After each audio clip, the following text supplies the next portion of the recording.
Herkese merhabalar. Özel günleriniz için sizlere fikir olabilecek harika bir harf pasta tarifim var.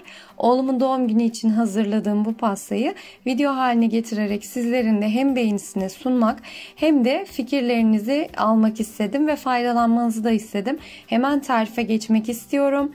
Gördüğünüz gibi malzemelerimi hazırladım. İnce bir pandispanya olacağı için 3 adet yumurta kullandım ben. 3 adet yumurtanın sarısını ve beyazını ayırdım. Sarılarının üzerine 1 su bardağı kadar şeker ekledim ve çırptım. Önce düşük devirde, sonra yüksek devirde çırptım. Yumurta karışımım beyazlayınca çırpmayı bıraktım. 1 çay bardağı sıvıyı, 1 çay bardağı da süt ekliyorum ve tekrar çırpıyorum.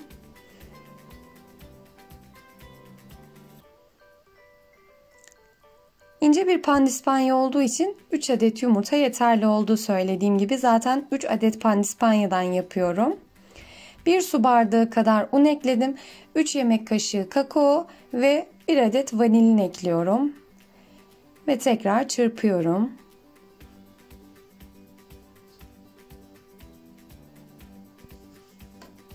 Kıvamını görüyorsunuz. Bu şekilde oldu. Ayırdığım yumurta aklarını da 3-4 saniye kadar düşük devirde ve daha sonra en yüksek devirde çırpmaya başlıyorum.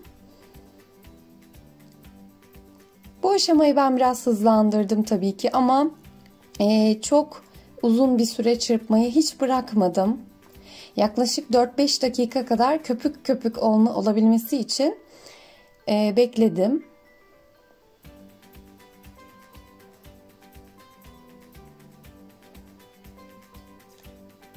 Sıvı yumurta akı kalmayacak şekilde çırpıyorum her tarafını eşit şekilde.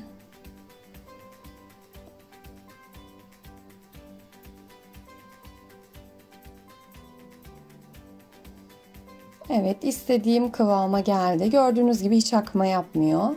Tıraş köpüğü kıvamı yeterli oldu. Şimdi hazırladığım harca yumurta aklarının yarısını koydum. Ve alttan üzerine gelecek şekilde karıştırıyorum. Bu aşamada oldukça yavaş hareket etmeliyiz. Yumurta aklarının sönmemesine dikkat etmeliyiz mutlaka.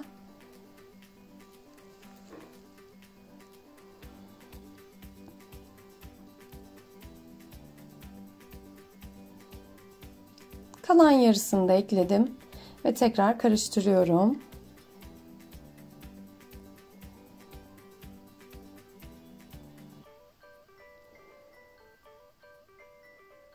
Tepsinin üzerine yağlı kağıdı hazırladım ve harcımı döküyorum.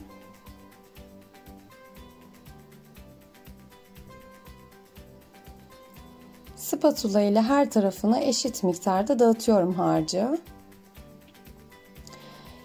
Fırını ısıttım bu arada 180 derecede.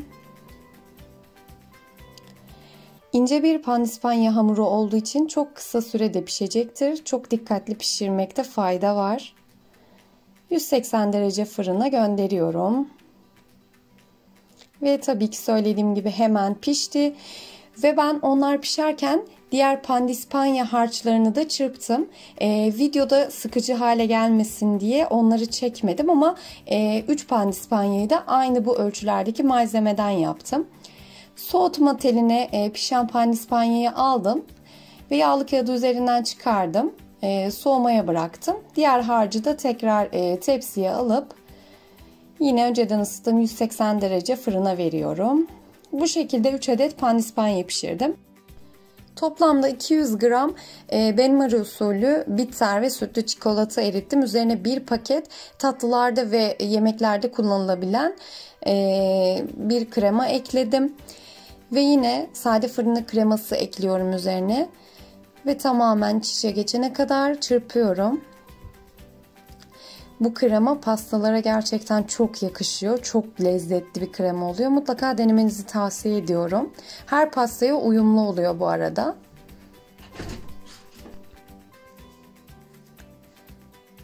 Kremamı hazırladım. Kıvamı bu şekilde, görüyorsunuz zaten. Mutlaka buzdolabında bekletmenize fayda var. Ben acelem olduğu için derin dondurucuda 1 saat kadar beklettim. Daha katı bir kıvama getirdim.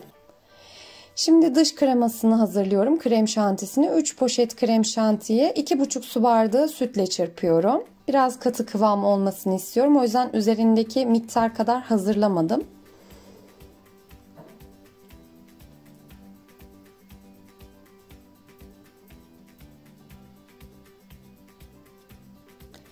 Yine krem şantiyi de çırptıktan sonra buzdolabında 1 saat kadar beklettim ben. Derin dondurucu kısmında beklettim tabii ki. Ama siz vaktiniz varsa normal bölümünde buzdolabının yaklaşık 2-3 saat kadar bekletirseniz kıvam alacaktır. Tabi isterseniz direkt kakaolu krem şanti de kullanabilirsiniz ama ben sade krem şantiye çikolata ekleyerek çikolata lezzetini katlandırdım. Bu şekilde daha lezzetli olduğunu düşünüyorum kremanın.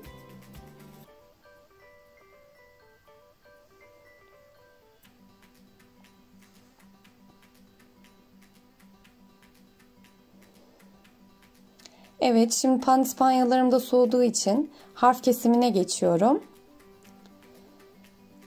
Mukavva kartondan zaten tepsinin boyutuna göre harfi kesmiştik biz. Ve şimdi pandispanyaların üzerine koyup bu şekilde harfi kesiyorum. Kekin arta kalan kısımlarını da Cake Pops olarak hazırladım oğlumun doğum günü için.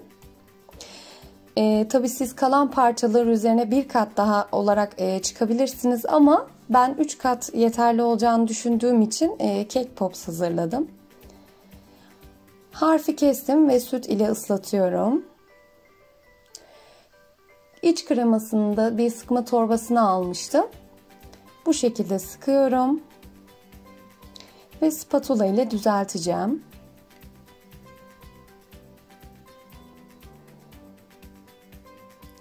Gördüğünüz gibi dolapta beklettiğim için kremanın kıvamı gayet katılaşmıştı. İstediğim kıvamdaydı.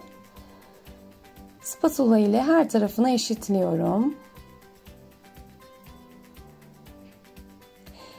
Pastanın sadece orta katını bol çilekle hazırladım ben. İsterseniz siz her katına da çilek koyabilirsiniz. Ya da farklı istediğiniz meyveler de olabilir.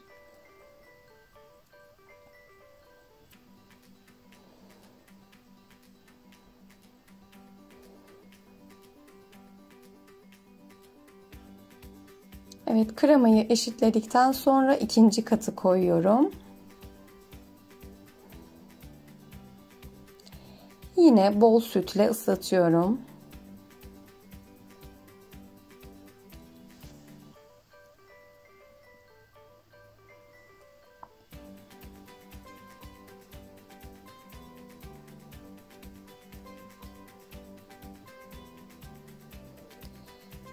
Kalan kremayı sıkıyorum yine aynı şekilde.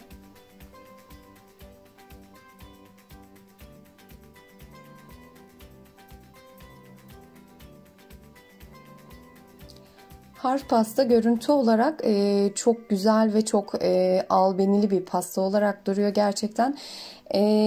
Böyle bir pastayı dışarıda maliyetini çok fazla yüksek miktarlara çıkabilir. Çok uçuk rakamlar söyleniyor. Ama evde kolaylıkla hazırlayabileceğiniz bir tarif bu kesinlikle. Ben çok keyif alarak hazırladım gerçekten. Herkes hem tadını hem görüntüsünü de çok beğendi. Evet, orta katını çilekle kapatıp üzerine de tekrar son katı koydum. Yine bol sütle ıslıyorum.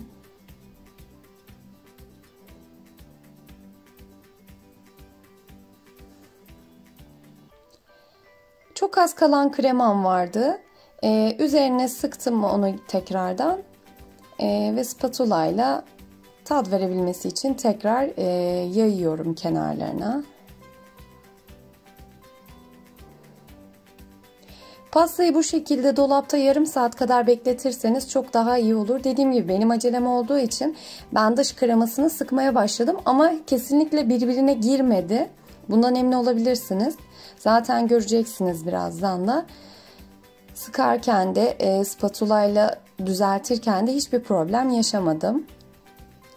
Bu şekilde de sıkma torbasıyla sıkarsanız ve daha sonra spatula ile düzeltirseniz sizin için de çok daha kolay olacaktır düzeltilmesi.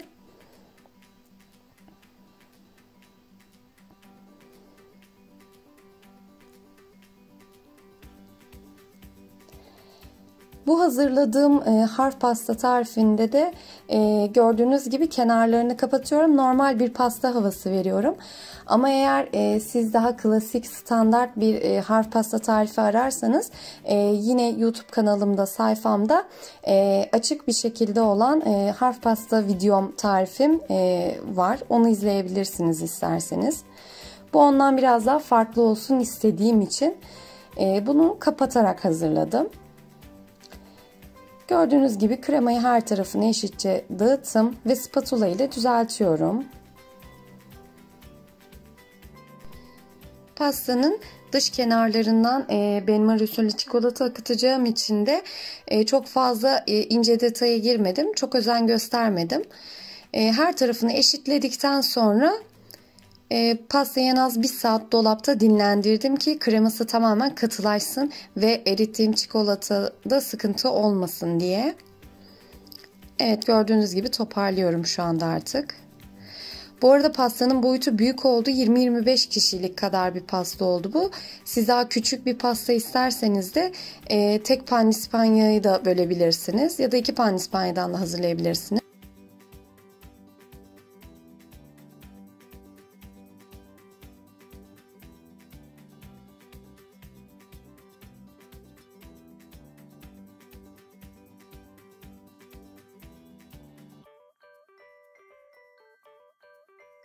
Evet, pastayı bu şekilde 1 saat dolapta beklettim ve erittiğim çikolatayı kenarlarından bu şekilde akıtıyorum.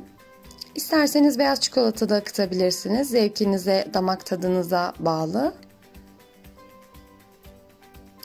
80 gram sütlü çikolata, 80 gram da bitter çikolata olarak erittim. Pasta dolapta 1 saat kadar dinlenmiş oldu. Erittiğim çikolatayı da oda sıcaklığına geldiği zaman akıttım. Ve bu sebeple de hiçbir akma yapmadı gördüğünüz gibi. Gayet düzgün duruyor çikolatalar ve krem şanti. Evet, bu şekilde. Kalan çikolatayı da üzerine böyle boş kalmasın diye zikzaklar çizerek döküyorum.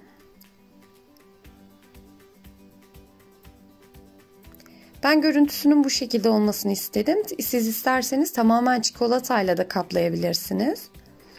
Ama bu şekilde de meyvelerin arasından çizgi halinde çok daha hoş durdu.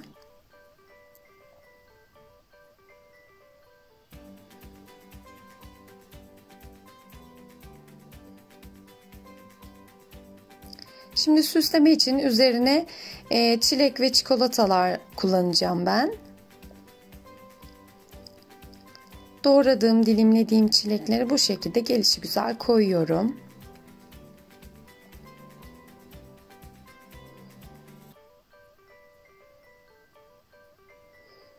Böyle dekor çikolatalarım var. Onları bırakıyorum üzerine.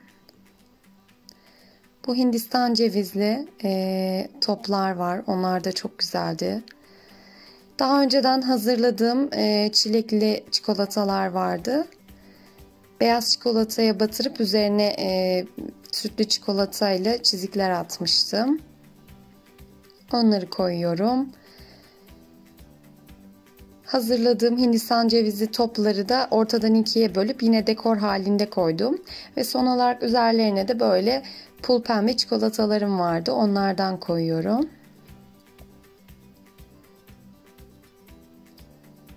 Süslemesi tamamen sizin zevkinize ve elinizdeki malzemeye kalmış. İstediğiniz şekilde hazırlayabilirsiniz bunu. Ve evet, pastamın görünüşü böyle. En az 1 gece buzdolabında beklettim. Pastanın tadı gerçekten çok lezzetli olmuştu. Çok iyi olmuştu. Evet, videomun sonuna geldim. Tarifimi, videomu izlediyseniz buraya kadar beğeni ve yorumlarınızı esirgemeyin lütfen. Bir sonraki tarifte görüşmek üzere. Hoşça kalın.